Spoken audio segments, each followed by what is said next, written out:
This is Tasha Bentley, a 29-year-old nurse from Kentucky.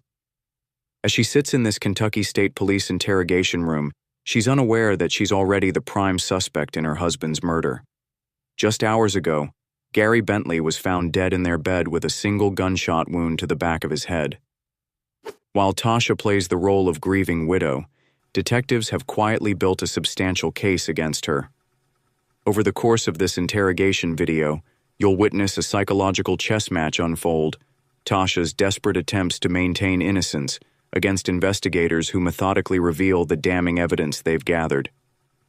Watch as they systematically expose her secrets, contradictions, and lies until her carefully constructed alibi collapses under the weight of irrefutable evidence. Show me again on your phone that information that you have, the text information that you showed me.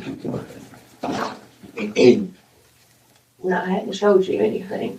Oh, I thought you showed me your phone. Remember my son had my phone last night? I must have missed that one. That's okay. Okay. He was playing games on the phone. You want text messages, phone calls? Both. Starting from... Well, you said you left the house about 8:30 in the morning, is that correct? Okay, so anything right after 8:30 is when you started texting him or calling him. So Sunday, looks like your Sunday, December 10th, looks like 8:52 a.m. Love you, baby. Hope you get some good rest, sleeping in. We are getting breakfast, Christmas shopping, and going to see Amy. Good luck hunting, baby. See you later tonight. And then at 11:48, you say, in the woods hunting Boo? I call him my boo. Oh. What's the question without the... Because I hadn't heard from him. I'm like, so are you in the woods hunting? Like, what are you doing? Okay. And then it says, hey, Boo, haven't heard from you. You get a big one? And that was at 3:48. So that's all the texting that you did then? Okay. And then, so you're texting on Sunday. Yeah, because I was trying to think of why I hadn't heard from him. I'm like, hey, did you get a big one? Are you just so excited you're not responding? Are you hunting without your phone? Is your phone in the house? Tasha's official version of events was that she last saw Gary alive around 8:30 a.m. on the morning of his death, when she left the house to go shopping and visit her friend Amy. She claimed Gary was still in bed at the time, planning to get up later to go hunting from approximately 10 a.m. to 2 p.m., which was his usual hunting routine. As the detective opens the interrogation, he immediately focuses on Tasha's text message behavior throughout that day.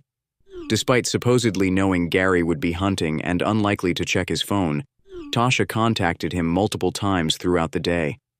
This pattern strikes investigators as suspicious and out of character for someone who would understand that her husband was engaged in an activity where he wouldn't be regularly checking messages.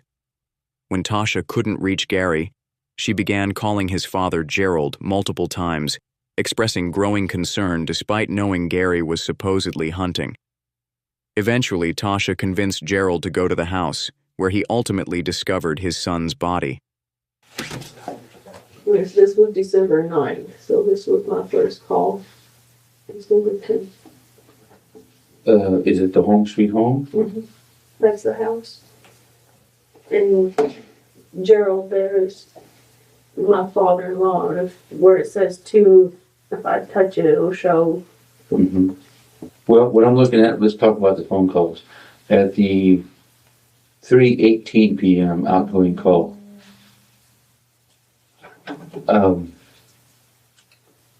what was that call about? So I called to see if he heard from him or talked to him.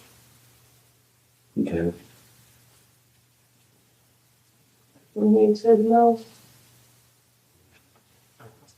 Okay. And then at 4:33? I called him again to tell him I was leaving Amy's. me and some dinner. We might do a little shopping. I really didn't know at that point in time to still go do any shopping. Or going home. And he had said his brother Mikey was coming over. And I said, well, maybe when he gets there, if you ain't heard from Gary, I ain't heard from Gary, you two can ride over there. Okay. Then at 6:42, oh, it's a text message, I guess. You make it home. He had texted me, Okay. did I make it home? And then 6:42, hotline call, lasted 3 minutes. Yeah, I called him and told him that I was on my way. Because he had asked me if I made it home, and I just went ahead and called him instead of trying to text and drive. Mm-hmm. And then the 7:15. That was after I left the house. After I'd already come home. And then I called him and said, hey, something don't feel right at the house. I don't know if somebody's been there. I don't know. I said, I didn't want to go in. Just sleep. How do you describe that uncomfortable feeling you get? What do you think brought that on? Hasn't the garage door been opened up before? No, not usually, but it has on occasion. Even if Gary was home all day, but the store working shut. Never have left the house. I know I've left the house. I come to work and I have to call my wife and say, did I close the garage door down? Because I may have forgotten. Be in a hurry or something. You know how many times I've done that, and he has said things to me. No, you got so much stuff in your garage, you can't leave it open. That I purposely sit and wait and watch that garage door go down. It's like when I pull in the garage, I pull it forward and I back up. And while I'm sitting there backed up, I hit the door and watch it go down all the way before I ever pull out the driveway. Because he's very adamant. I mean, he's got all his tools in the garage, the lawnmower, the generator, the power washer, the lawn. But he always liked the door shut.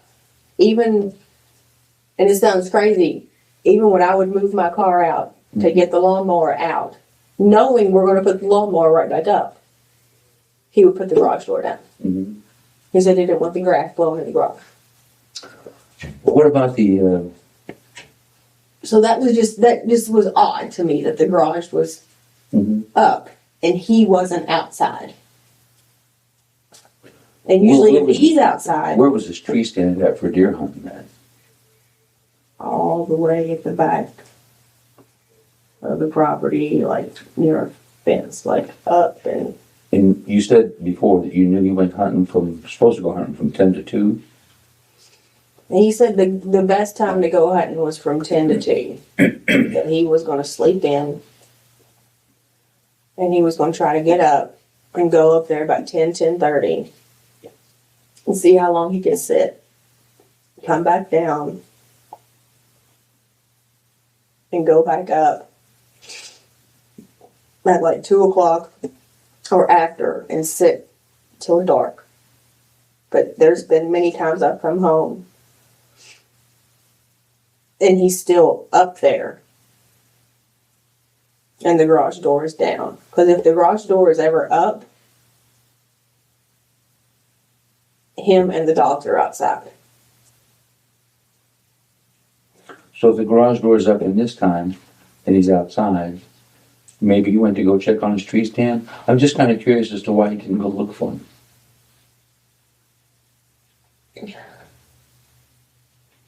I looked in his car.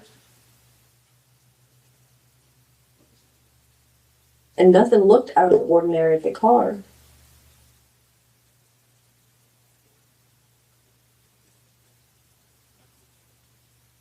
I don't know. Did you? I mean, I kind of like I didn't look around. I mean, I looked around, but I didn't walk around.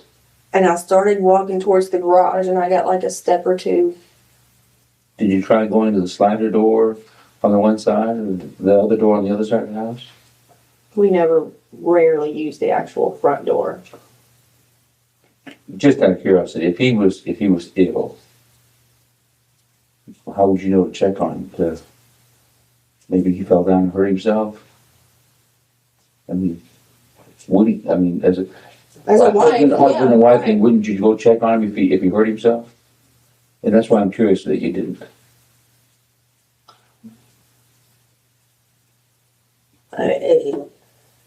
I can't describe the.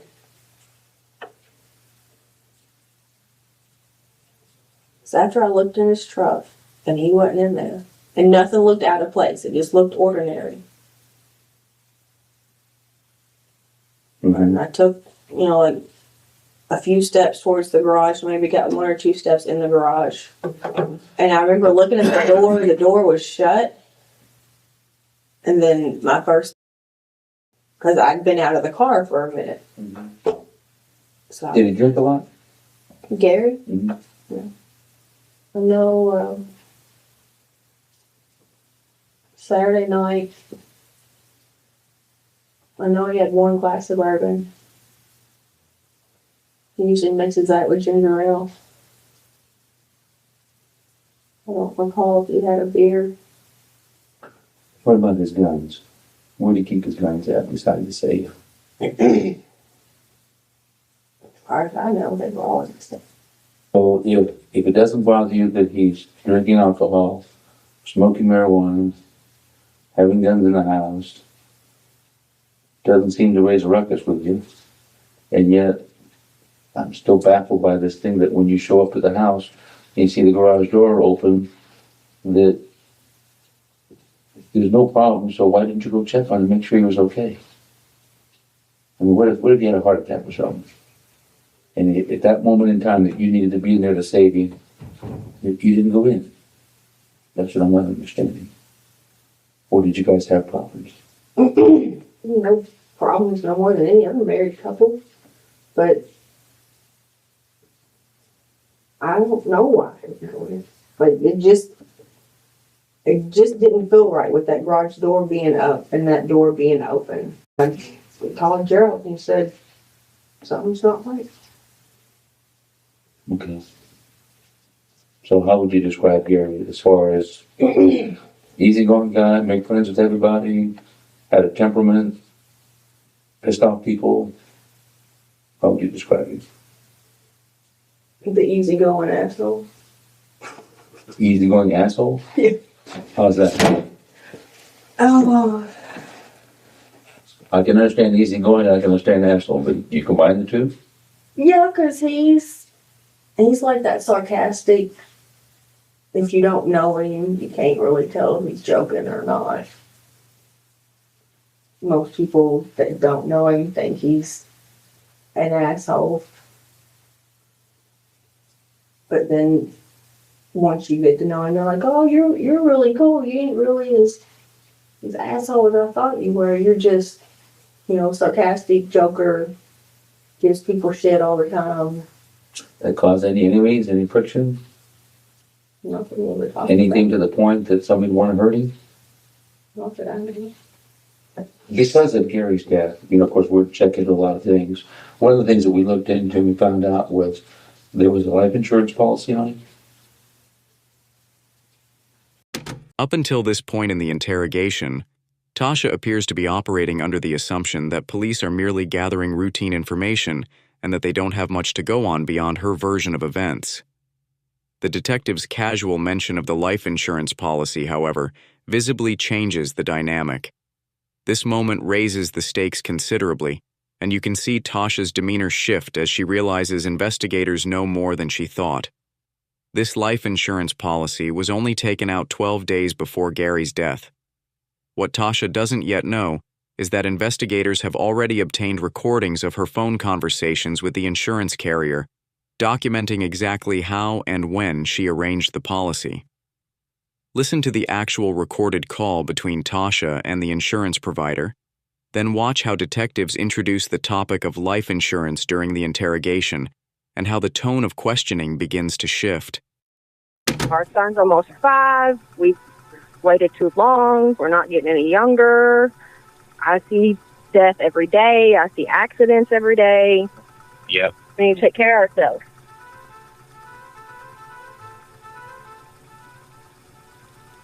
I was almost wondering what would $2 million look like. So your husband, based on his income of $65,000, can get as much as $1.625 million. He was going to have $1,625,000. He requested. Wow, why so much? What did he have to insure that was going to cost that much to cover you? He called and got it all started. Well, I guess he tried to take care of you, didn't he?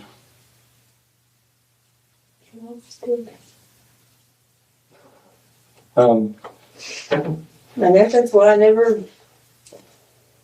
let him do his thing. He was the hard-working man. And I hate to keep harping on this, but it still keeps going back to the same thing. If he took such good care of you, why didn't I go in? Yeah, to check on him, to help you out, see if he was hurt or something. In the car. Honestly, I didn't think Gary was there. Again, I don't know. That's what I tried to think about last night. What made me not?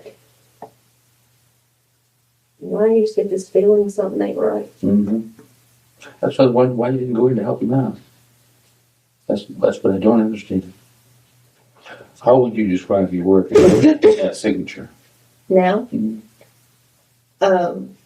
Now I have a permanent position at Summerfield. Before, I was on a flex path program to where I went to all different kinds of signatures. I got my mom. Yeah.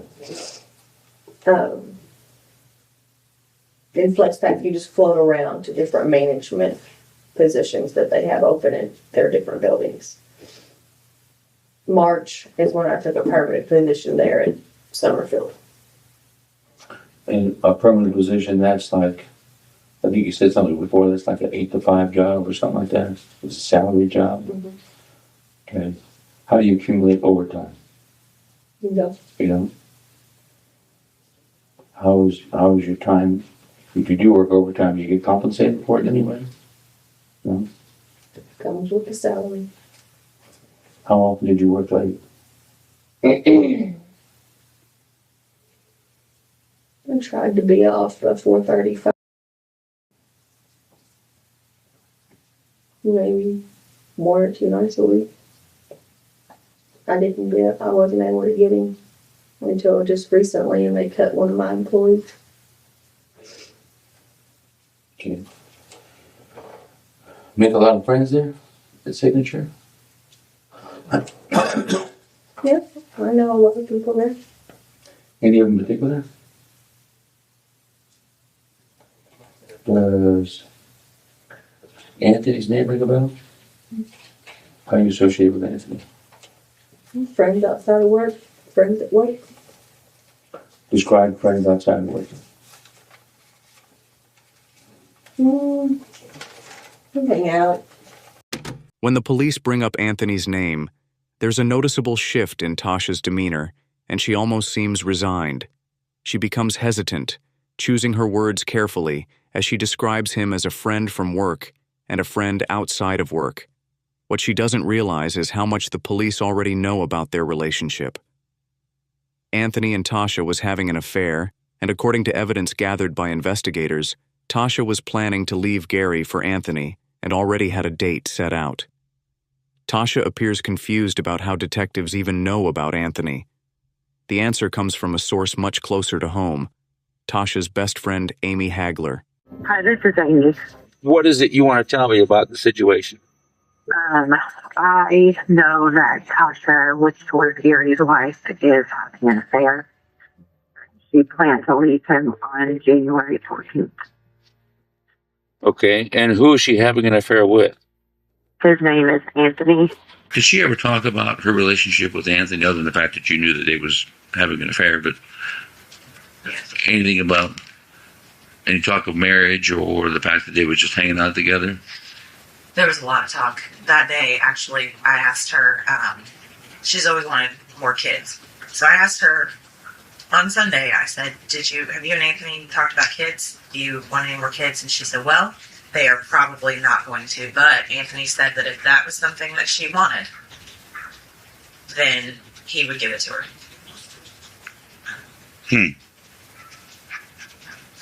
I do know that she planned on moving him in when she got an apartment because he was living with his mom or sister or a combination of both. Anytime you guys just get together after work, like go have a drink of coffee or something? Mm-hmm. Sure. Go drink coffee after work. Or anything, any kind of socializing after work. I noticed the hesitation, that's why I'm asking. I think you wanted to say something a little bit more. We went to have lunch. But that's all. After work, During work, we go for lunch during work. what would you consider doing at lunchtime? Where would you go? What would you do? We would go and get food. Go sit in the park, eat lunch, go back to work. Any romantic affairs?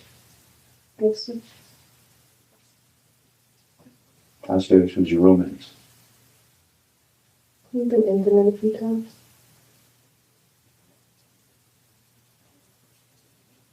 Your husband know about this? Yes. Why would you think you'd be intimate with him? Something missing at home? What was missing at home? I cared about him.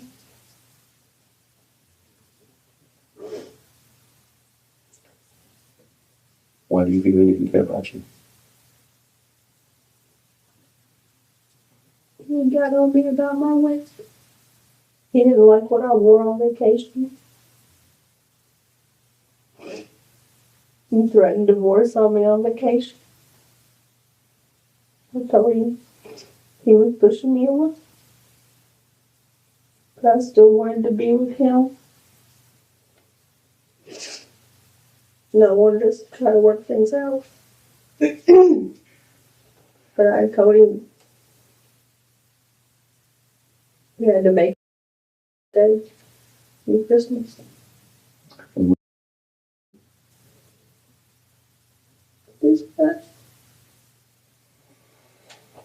So how long has your romance been going on with Anthony?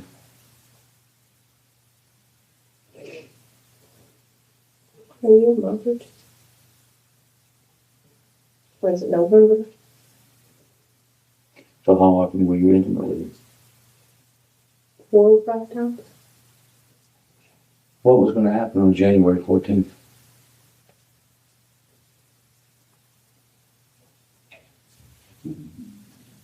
Amy's birthday. No, something else was going to happen on January 14th. Between you and Anthony.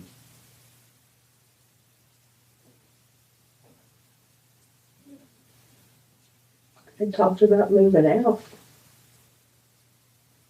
And moving in with him? Down in Louisville?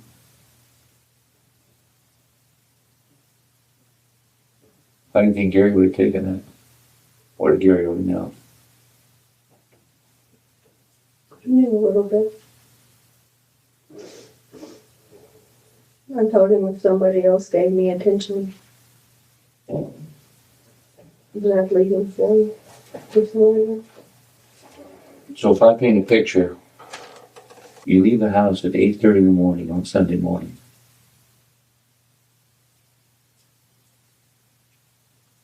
You know that Gary's going to go hunting at 10 o'clock. You know I know the truth. What? Everything that we discussed. I know all these things. Yeah, we've talked about this. Mm-hmm. But you didn't tell me about Anthony. You didn't tell me about your affair with Anthony. Anthony works as, I think he works as a custodian at the same place you work at. You didn't ask me about Anthony until today. Mm-hmm. But you didn't come forward with it either. Was I supposed to? Mm-hmm. I'm trying to find out who killed your husband.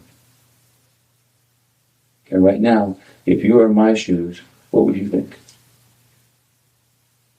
Me?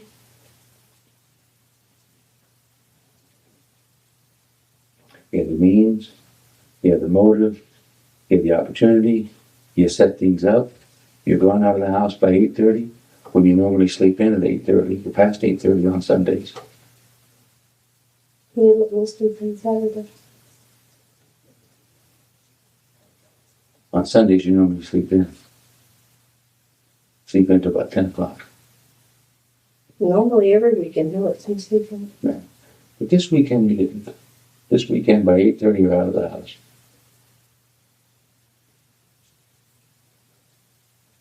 You need to be honest with me, because I know a lot. I went to Amy's. I know you went to Amy's. You went to Amy's, and you picked up McDonald's on Boone Road. $35.12 worth. Yeah. Put yourself in my shoes. What do you think? Who would be your primary suspect? Me. I get it. You didn't go in because you felt that there might be something wrong. Yeah, I felt like somebody had been in our house. Mm-hmm. How would you know that? I don't know that. But you didn't go in to help your husband. I didn't know he was in there. Because you didn't go look. No, sir. You said you didn't go look. Correct. And right now, my suspicions are that you helped set this up. Yes, you did. You know how I know, Simone? You're not shedding any tears. I've been crying all day. Mm-hmm. You can't look in my eyes and see I've cried all day. You can ask my family. Not the things that I know. What do you mean? You've cried. I'm not going to deny that you haven't cried.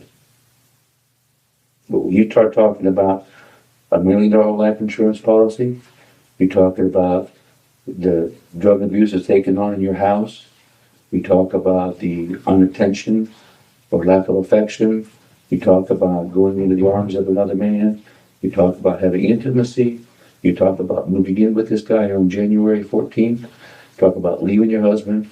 What better way? You can have it all. Set it up,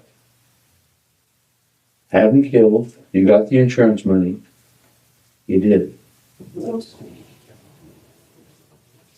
You willing to take a polygraph to that? Yes. What I'm talking about is murder. I'm talking about you hired somebody. That's why you were afraid to go in the house, because you knew what to expect. You knew your husband was murdered in that house. That's why you didn't want to go in. No, You had it all set up. no, sir. Yes. I will look you dead straight in the eye. That's why you left the house that morning. You left at 8:30 in the morning. You didn't text message me until afterwards. There's too many things that I found out in the last 48 hours, 24 hours. That just doesn't add up to me. And everything right now points at you. You had it arranged. That's why you didn't go in the house. And what I'm asking from you is to be straight with me, because you haven't been totally straight with me. I've had to fish things out of you little by little. And here's the seriousness of it all. If you don't want to be straight with me, that's fine. That's going to be up to you. But as I'm putting this puzzle together, I've got plenty of time, because there's no statute of limitations. I understand. And if you don't own up to what you did, and I go through all this, I guarantee you I'm going to try to make it stick as heavy as I can. As heavy as I can. I did not hire someone to kill my husband. I did not ask anybody to kill my husband. Did you kill him? No. You know what's funny? What? The bullet that killed him is the same bullet that matches your gun. I did not kill my husband. Why is it that it's a bullet from your gun that killed him? I do not know. Despite the mounting evidence against her, Tasha continues to maintain her innocence. After nearly 3 hours of intense questioning, Detective Samuel clearly recognizes he's reached an impasse. Tasha has established her position and shows no signs of changing her story under his approach. This is when investigators decide to employ a strategic shift in tactics. Detective Samuel excuses himself from the room, and Lieutenant Johnson, the investigative supervisor, takes over the interrogation. This is a well-established technique in complex interrogations, bringing in a fresh questioner who can approach the suspect from a different angle.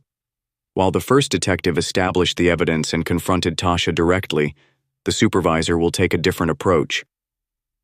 Lieutenant Johnson won't just speak with more authority, but also with more empathy and understanding. This compassionate approach often helps suspects feel more comfortable speaking freely, as if a weight is finally being lifted from their shoulders. By creating an environment where confession seems like the path to relief rather than punishment, investigators can sometimes break through psychological barriers that direct confrontation cannot penetrate. I've been doing this for years and years. I've been doing this for 13 years of investigations. That's why I'm where I'm at in the spot as the supervisor, because I've worked all these cases. I've worked the Elizabethtown Post, I've worked LaRue County, Nelson County, Breckenridge County, all those down there, and then I've worked Grayson County. I've worked all the ones up here on stuff. So I mean, I've worked with multiple prosecutors, I've worked with multiple defense attorneys, I've worked with multiple people in different demographics on cases, guns going off, people fighting over them, arguing over them, domestic or something happening, and you try to take the weapon away and accidentally goes off. Anything like that occurs. I need to know about those things, because once we get to the point to where we know what happened, then you're useless to us. There's nothing that you can benefit from talking to us and telling us what happened on there. If you know that somebody that was your boyfriend or somebody that liked you, or if you were on a dating website, or if he was on a dating website and somebody found out where you lived at and they wanted you that bad that they went over there and hurt him and ended up causing his death, and you know about it and you cover it up, you're just as guilty as the person who pulled the trigger. Understands dating of them. Well, it's murder one because it's a felony that occurred with a death. Because burglary first, with the weapons being removed from the house, there's automatically a firearm involved that we've got. So that's the thing that you need to realize, because you need to be looking right now at protecting your son, being a mother for your son. You can still do that right now if you explain to us what happened that day on going through. But if you lie about it, that's something that you're just going to eat at you forever, and it's going to eat at you forever when he finds out the truth of what happened. Of taking his father.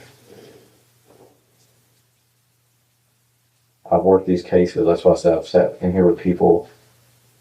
I'm kind of monotone just sitting here talking to you, because I understand things in life happen. Things don't always go as planned. You may have had no concept of going over there and planning on causing him any injury or hurting him. And then maybe he got mad at you and started arguing with you. And you had the gun in your purse, and the gun went off. It was an accident. And you got scared. And then you called his dad or called somebody else, your boyfriend or something, and made it staged to look like what it is. But I know in my heart, looking at that, and you know too, that that is not what happened. Somebody did not break into that house. You or somebody you know was the one that made entry into that house and shot him in the back of the head. And then to make it look like a robbery, the weapons were taken out of the safe and moved. And the good thing is we can get those weapons back. And you can still be a mother to your child.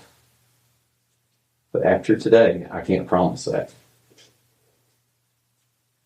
Because if you're going to sit here and lie to me as a stone cold killer, I have no respect for you. But if you tell me there was a mistake that happened, you told somebody that something had happened, you made up a lie and said that Gary was beating you, and somebody went there for defense of you and killed Gary because they were trying to protect you, or that they wanted to be with you so bad, this is the time you need to tell me that.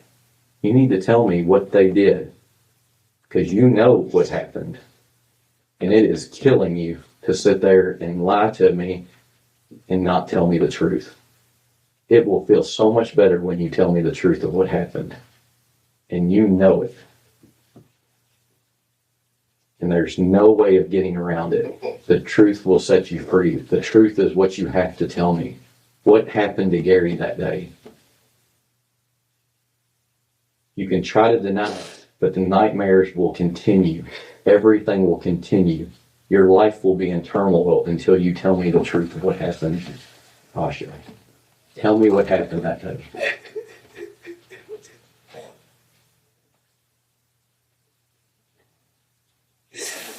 What did you do to Gary? Who did it? Who went there? Tell me, please.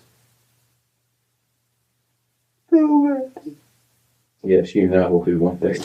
No. He didn't shoot himself. I know he did. If you won't do it for me, do it for your son. That's what I did. Why did you do it?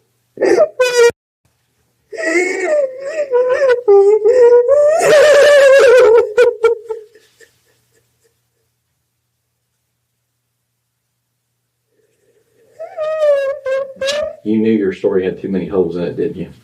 It didn't make any sense, did it? I tried. You tried. Who helped you? Nobody. What did you do with the guns?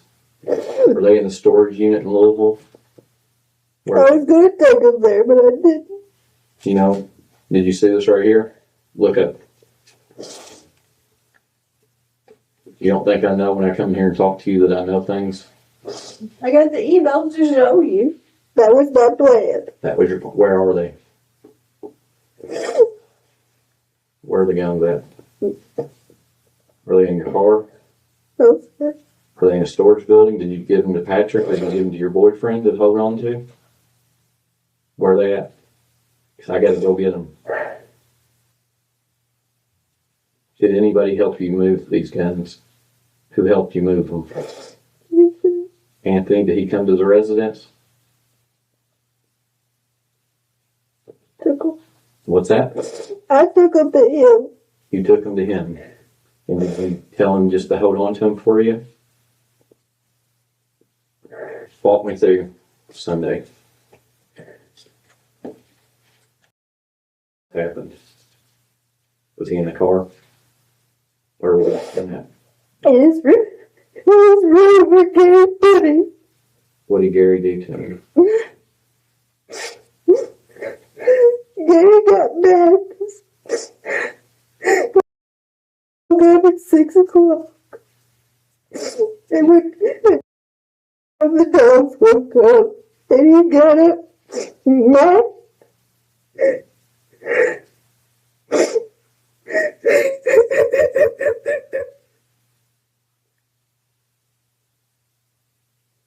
Where's the pistol that you used to shoot Gary? It's with the other gun.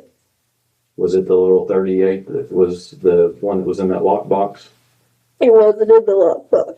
Where did you have it on you? Okay. And did he hit? Where did he hit him? I smacked him in the back of the face. Smacked him in the back of the head, like back here. You can look at this. He went like this. Where did he hit him? Where was he at? In the bedroom when he hit him? Yeah. Okay. And I walked in on him because he was a big.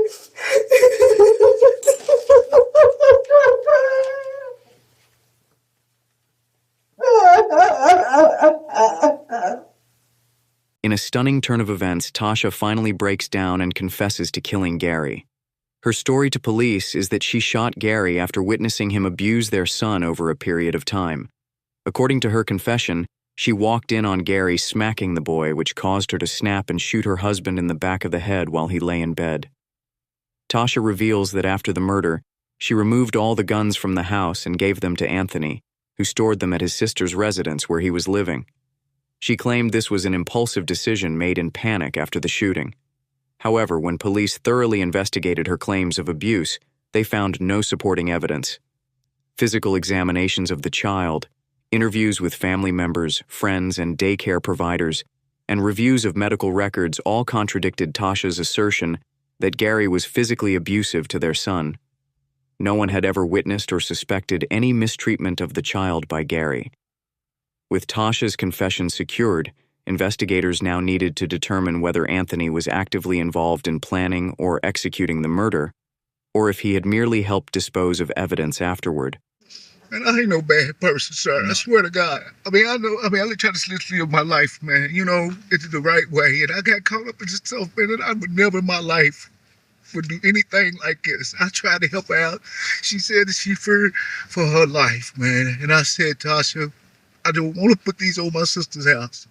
You know what I mean? Why did she say she feared for her life? Because they was arguing, I guess, and all that. I swear. You know what I mean? She said that he'd be punching holes in the wall and throwing things. That's what she said to me. And she said she was feared that he was going to do something to her. That's the honest God truth. She used the words he was punching holes in the wall? Well, she said he has, yes, before and stuff. I don't know for sure if she was meaning that day. Mm-hmm. I just know she said he gets angry. You know what I mean? I swear to you. Now that you know that I got involved in all this. Yes, sir. How does that make you feel that now, with all those handguns got put in the car, in the back, your fingerprints all over these? No, sir. That's what I was saying. That's what I was telling moms and everybody. I said, Lord knows I would never take no handguns out of nobody's car with my bare hands and put them in a house if I knew something was wrong. I swear to God, I was just trying to help her out. I swear. I would never. So like I was telling you, I watched TV. I would have never did nothing like that. On my life, I wouldn't. I swear, I was just trying to help her. And I swear, I told her, I said, Tasha, you have to come get these guns tomorrow. I said, because, I just can't have these guns over my sister's house. I swear to God, I didn't know anything about nothing was wrong like it. All I was trying to help her out. I said, and my master, well, Lord, if I didn't help her out and something happened to her, I would feel bad, for not helping her, though. I swear. The thing was, I said, what the hell happened, Tasha? Like that. And she said, well, what did they say at work? I said, they said that somebody broke in your house and they killed your husband. She said, yeah. I said, well, y'all okay? She said, yeah, I'm okay. And then I proceeded on after all that, talking about that. I said, I swear, I'm sorry what happened to your husband. And I'm glad what nothing happened to you and your son. I said, but please, because at that point of time, I didn't really know what the hell was going on. I was like so fucking messed up about the whole, because I had some guns over my sister's house. I said, you have to come down here, Tasha, and get these guns down there. From down here, you have to come down here. You know what I mean? When you coming down here like that. All I know, the honest to God, truth to you, or my kids, my God, I would never had nothing to do with this if I'd have knew whatever she did. All I was trying to do was help her. I swear to God. Oh, I know. I swear. Well, here's why I believe you. I would never put my hands on no guns. If she told me she had did something, I would have told her, if you would get the hell away from me with that, I would have probably called y'all or something if she would have told me she'd kill somebody or something. I would have never took no guns out of nobody's in the car with my bare hands. Swear to God to you, and walk them guns back there. Well, Samuel, I ain't gonna lie to you, sir. I would never, I've been around 47 years, sir. And I would never in my life took no guns out of somebody's car, knowing that somebody hurt somebody or was going to hurt somebody with my bare hand. I never in my life would have did that. That was the stupidest, dumb, like my daddy said, Andy, I know you was trying to help that girl. He said, but when it's come to guns and stuff like that, you just don't know where stuff like that came from or what happened. You just I said, Daddy, man, I was just, he said, man, it could have happened to anybody, but you just have to learn you can't do stuff like that. And I really didn't mean to hurt nobody. I didn't hurt nobody. I didn't mean to hurt nobody by doing this, but I hurt myself and my family. And I just didn't mean to put myself in this position. I like Tasha, man, and I didn't want Tasha to get hurt. I felt if she got hurt, yeah, I love you, I did, man. I had big feelings for her, There is one more thing that may come up. Yes, sir. Only because she put you under the car. Yes, sir. You're not going to be accused, okay? Yes, sir. You're fine. Yes, sir. But you may have to say something important about what she did. Yes, sir. You mean like by bringing the guns to me and stuff? Right. Yes, sir. You going to be okay with that? If I got to do what I got to. The police investigation determined that Anthony was being truthful during his interview. Evidence supported his claim that he had no knowledge of the murder and genuinely believed he was storing the guns for Tasha because she feared for her safety. Based on these findings, neither Anthony nor his sister were charged with any crimes related to Gary's murder. Investigators concluded they were unwitting participants who had been manipulated by Tasha in the aftermath of her actions. Tasha Bentley was charged with murder in the first degree and tampering with physical evidence. In December 2018, she accepted a plea deal, pleading guilty to the charges. She was sentenced to 40 years for the murder and an additional 5 years for evidence tampering, for a total of 45 years in prison. Under Kentucky law, she must serve at least 20 years before being eligible for parole.